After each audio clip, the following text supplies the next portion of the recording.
कल के प्रवचनमाला में हमने यह बताया था कि मन को नियंत्रित करने के लिए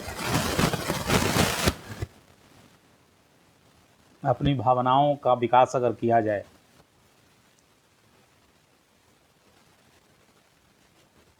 तो उन भावनाओं से मन को बस में किया जा सकता है, मन को एकाग्र किया जा सकता है, मन को ध्यानस्थ बनाया जा सकता है, मन समाधि में प्रवेश कर सकता है।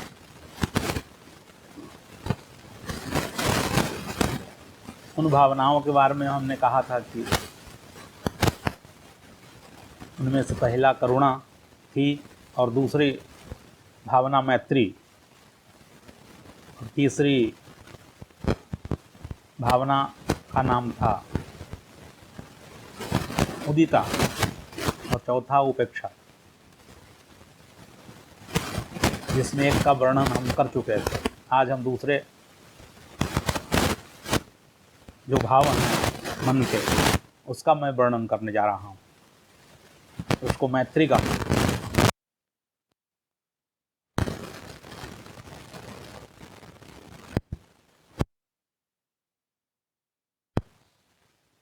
मैत्री का मतलब होता है कि जो पुण्यात्मा हैं, जो अच्छे भाव वाले व्यक्ति हैं, जिनका शील हमसे मिलता जुलता है,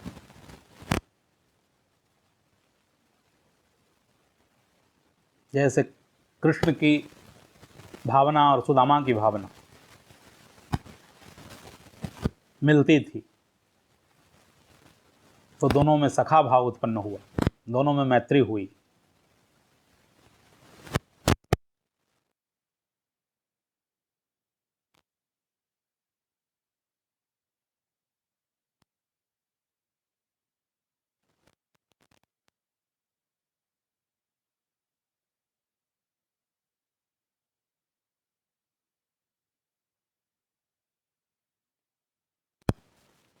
तो कृष्ण के कोई सखा थे, इसलिए सुदामा को कृष्ण का सखा बताया जाता है। सखा का मतलब था कि समान शील व्यसने सुसख्यम, यानी समान शील, यानी अंग्रेजी में उसको कहते हैं ट्रेट्स ऑफ पर्सनैलिटी, शील गुण, और दूसरे मित्र का शील गुण अगर आपस में टकराता है, मिलता है, एसोसिएशन होता है, उसका समायोजित होता है, तो उसको मैत्री कहते हैं। और भी कई कहानियां हैं मैत्री की, मित्रता की। तो मैत्री का पहला लक्षण होता है कि एक मित्र दूसरे मित्र को पजेशन नहीं करता है किन्हीं मामलों में, यानी दबाव नहीं करता है। दोनों में कोई स्वार्थ का संबंध न होता है, सेल्फिशनेस नहीं होता है, सेल्फिश नहीं होते हैं। दोनों एक दूसरे में बहते हैं, बहाव होता है एक दूसरे में भावनाओं का, मित्रता का, शील का, आचरण का। दोनों की दृष्टि एक होती है, दोनों की दृष्टि समयक होती है, राइट विजन होता है दोनों में।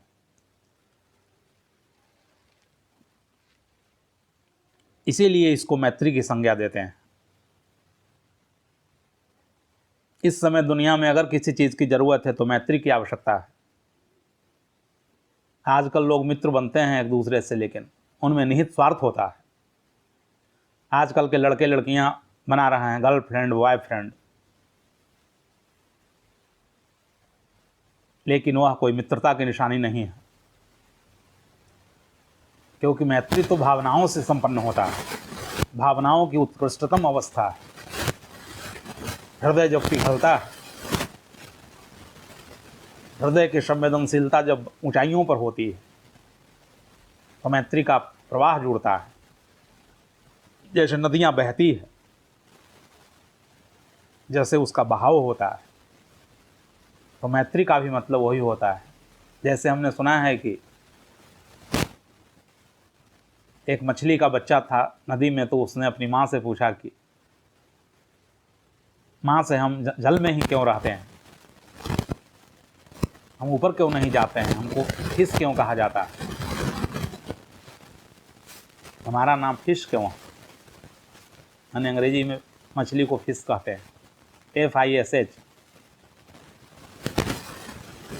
तो उसकी माता ने कहा कि बेटे से तुम फिश हो, ज़मीन पर रहने वाले सेल्फिश हैं, तुम फिश हो, ज़मीन पर जाओगे तो लोग मार डालेंगे तुमको, तुम तो यहीं आनंद ले सकते हो। सुखी मीन जह नीर अगाधा, वो स्वामी जी कहते हैं रामचरितमानस में कि मछली वहीं प्यासी रहती है। तो उसकी माँ भी वही कह रही है कि तुम अगर सुखी तुमको रहना है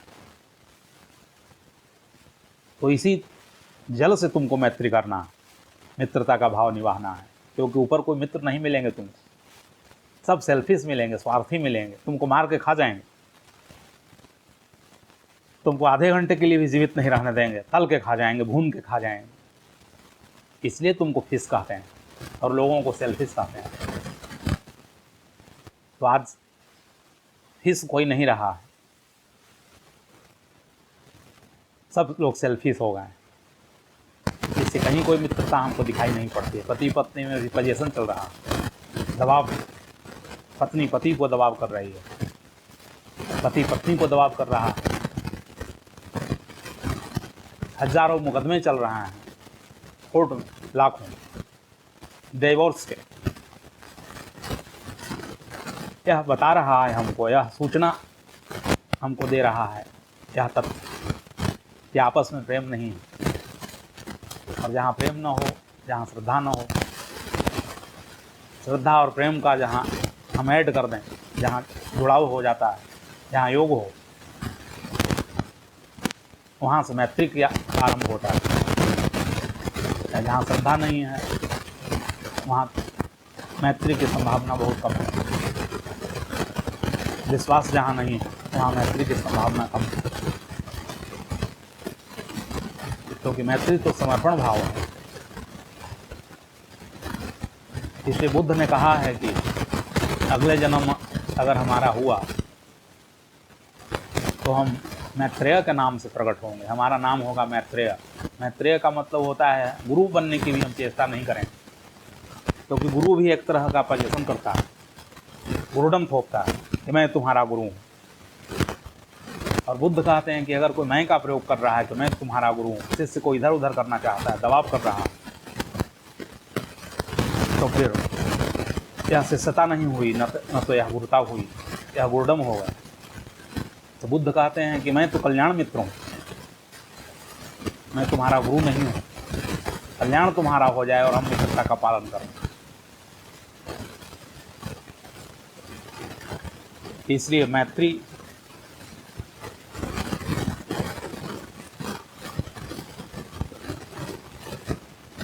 दूसरा चरण अपनी योग की भावनाओं को विकसित करने के लिए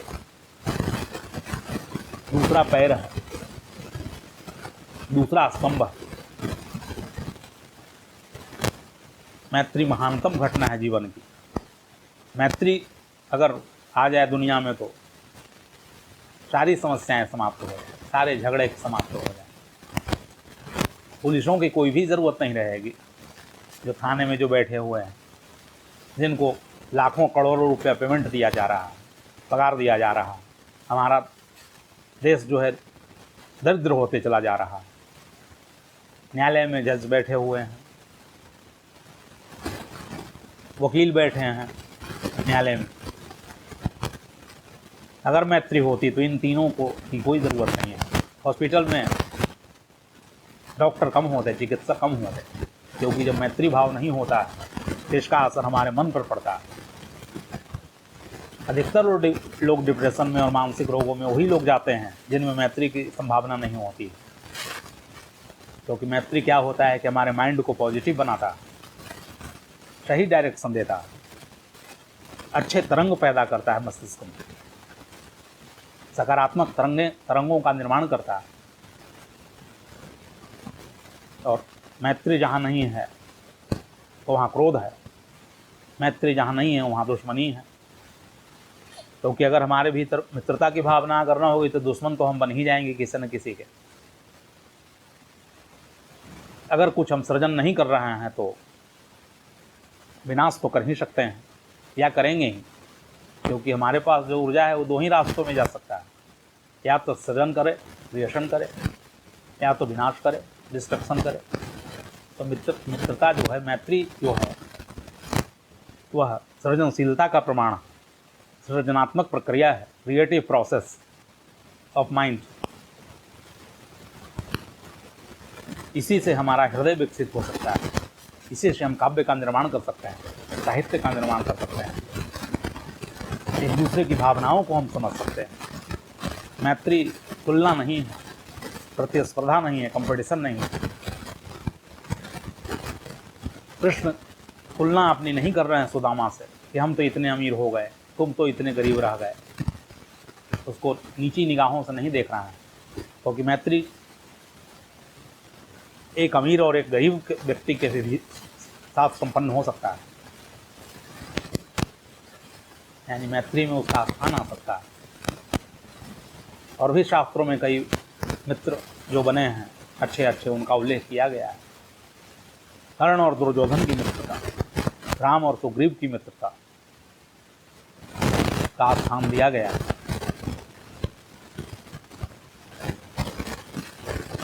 इसलिए घर में भी एक तरह की मैत्री भावना होनी चाहिए। पति पत्नी में पति पत्नी का भाव ना हो, क्योंकि पति का मतलब होता है मालिक। वो अपनी पत्नी का मालिक हो गया, अब वो जैसे जैसे कहेगा उसी तरह से उसको चलना पड़ेगा। तो चलेगी तो नहीं, या तो घर में उसको हम चला लेंगे, लेकिन घर में जब वो आ जाएगी तो घर में वह शासन करेगी। इसीलिए उसको हम अच्छा नहीं समझ सकते, क्योंकि अंग्रेजी में कहते हैं कि जब कोई देश में कोई शासन करती है स्त्री तो उसको पेटीकोट गवर्नमेंट कहते हैं, और घर में कोई शासन करे स्त्री तो उसको हैंडीफैक्ट गवर्नमेंट कहते हैं। तो बाहर भले पुरुष शासन करे, लेकिन घर में जब आएगा तो शासक नहीं रह जाएगा। घर में फिर पत्नी शासन करेगी, पत्नी संचालन करेगी। जहाँ संचालन एक दूसरे को लोग करें तो वहाँ पजेशन की संभावना है, संभावना ही नहीं अनिवार्यता है। एक दूसरे को हम दमन कर सकते हैं, दबाव कर सकते हैं, ऑपरेशन कर सकते हैं, फिर हमारा सारा विकास अवरुद्ध हो जाएगा। भले हम आर्थिक क्षेत्र में विकास विकसित हो जाएं, कामनाओं की पूर्ति कर लें, लेकिन धर्म का विकास नहीं हो सकता है। और फिर उसके आगे मोक्ष है, मोक्ष का तो मार्ग कदापि नहीं मिल सकता। मोक्ष का मार्ग तो होता ही है मुक्ति। हम एक दूसरे को मुक्त करने की चेष्टा करें। गुरु का मतलब होता है कि शिष्य को मुक्ति प्रदान करें, क्योंकि गुरु विद्या है, विद्या का स्वरूप है। और विद्या का लक्षण होता है कि सा विद्या या विमुक्त है, विद्या वही है जो दूसरों को मुक्त करे। मित्र में विद्या की संभावना है, क्योंकि अगर विद्या न होगा, विद्या का मतलब होता है विनम्रता। विद्या का मतलब यह नहीं होता है कि बहुत हम किताब पढ़ लिए, कि हम इंजीनियर हो गए, कि डॉक्टर हो गए, कि प्रधानमंत्री हो गए। बहुत किताबों के पढ़ने से मैत्री का उपज होना संभव नहीं है, उत्पन्न होना संभव नहीं है। मैत्री तो जब हम सरल होते हैं, निर्मल होते हैं, शून्यता जब हमारे हृदय में आती है, पवित्रता जब आती है, होलीनेस जब आता है, उसके बाद मित्रता का जन्म होता है। मित्रता बेशर्त होती है, उसमें कोई शर्त नहीं होता है, कंडीशनल नहीं होते हैं मित्रता। वासना कंडीशनल होता है, शत्रुता कंडीशनल होता है। शत्रु जब लड़ते हैं तो आपस में तुलना करते हैं। रावण तुलना कर रहा है राम से कि हम तुमसे बड़े हैं, देखो तुम्हारी पत्नी का अपहरण करके दिखा रहा है, हम आक्रमण हर जगह कर रहा है। इसलिए मैत्री जिसमें होगा, मैत्री का जिसने विकास किया है जीवन में, वो कभी भी किसी पर आक्रमण नहीं कर सकता है, एग्रेसिव नहीं हो सकता है उसका व्यक्तित्व। उसकी पर्सनैलिटी जो है सृजनात्मक हो, वो ऐसे ही चलेगा जैसे कि फूल खिलेगा। इसलिए अध्यात्म में इस शब्द का बड़ा महत्व है। यह योग का दूसरा स्तंभ है। अगर कोई योगी होना चाहता है, योगी का दूसरा लक्षण होगा। पहला लक्षण तो मैंने बताया ही था कि करुणा हो, कि उसमें संभावना होगी, करुणावान होगा, महाकारुणिक होगा। दूसरा लक्षण उसका होगा मैत्री का। जितने ही मित्र बना ले, जितना ही मित्र बना ले, जितना ही मित्र बना ले। और अज्ञानी का क्या लक्षण होगा? जितना ही दुश्मन बना ले, जितना ही दुश्मन बना ले, वो रोज दुश्मन बनाता है। मूर्ख व्यक्ति जो होता है, कि अज्ञानी व्यक्ति जो होता है, दुश्मनों का निर्माण करता है, जितने दुश्मन हो जाएं। हिटलर है कि स्टालिन है कि माओ तुंगे है कि सिकंदर है, दुश्मनों को तैयार कर रहा। रावण है, हंस है, क्योंकि डंका पीट रहा है दुश्मनी का। जितना ही दुश्मन बढ़ेंगे तो उसका नाम होगा कि हमारे इतने दुश्मन हैं, इतनी लड़ाइयाँ हमने लड़ी। मैत्री की भावना जो होती है वो समन करता है, भावनाओं को शांत करता है, समत्व की तरफ ले जाता है। क्योंकि योग की परिभाषा है समत्वम योग उच्यते, समत्व ही योग कहलाता है। योगः कर्मसु कौशलम, कर्म में कुशलता ही योग है। अगर कुशल ढंग से कर्म किया जाए जीवन में, लेकिन कुशल कौन होगा, निपुण कौन होगा कर्म करने में? वही हो सकता है जिसकी भावना मित्रवत है, लोगों से स्नेहवत है, स्नेह की धारा फूट रही है, प्रेम की धारा फूट रही है, प्रेमिल जिसका स्वभाव है, वही मैत्री को उपलब्ध हो सकता है। बाकी लोग तो ऐसे ही अपने समय को बिता रहे हैं।